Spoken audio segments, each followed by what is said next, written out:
All right. Yes, Humaira. Not that you have anything ever on your mind. Let's do it. Thank you, Tammy. Yes, ma'am. So, a couple of questions.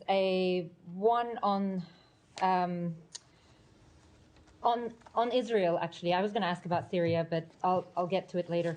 So, Haaretz newspaper last week reported that Israel's military advocate general has ordered an investigation into possible war crimes over allegations that Israeli forces deliberately fired at Palestinian civilians near Gaza aid distribution sites. These are the ones that GHF does, as you know. And then today, Israeli military acknowledged that Palestinian civilians were harmed at these aid distribution centers. So I'm wondering, in light of these assessments, is the administration going to rethink allocating that money to GHF? Well, I think the answer to that certainly is no. What we do expect, and the IDF and Israel have announced that they are, of course, investigating certain incidents. It is a good time for a reminder here that Hamas is responsible for the current situation in Gaza. They, of course, initiated the attacks on October 7th.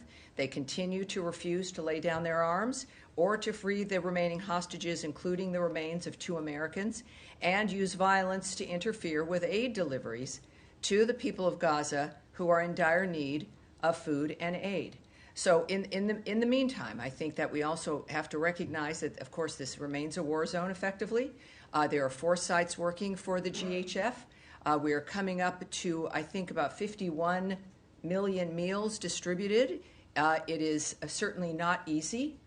There are efforts in those on the ground who do not want this to be a success, who have made the lives of the people of Gaza miserable for decades now. And this is a key, unlocking a door to a better future. So this is what the president has asked for, which is a new approach for Gaza. There is a demand, understandably, for aid to get in. The GHF is doing that. And as we also, of course, decry loss of life and the violence that it continues. But that's why we do what we do, and we continue to work for a ceasefire as well. Yeah, I understand all that. A quick follow-up on that. I completely understand what you're saying.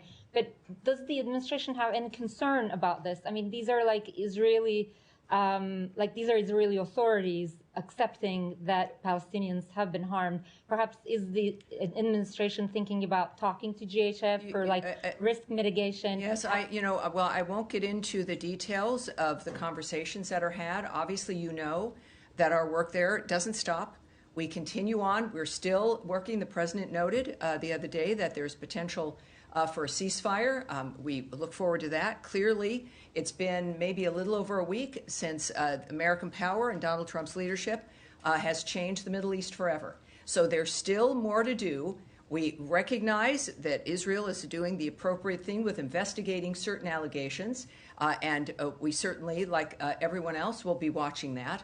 And at the same time, we also know that there are people on the ground who want to disrupt and disturb the success of this because of the nature of this industrial complex that has allowed this to go on for decades. So we are working to get aid in, at the same time still working for that ceasefire, still hoping to make the difference for Gaza. And of course, I think our action and the issues with Iran speak to our commitment to changing the Middle East so people can live in peace.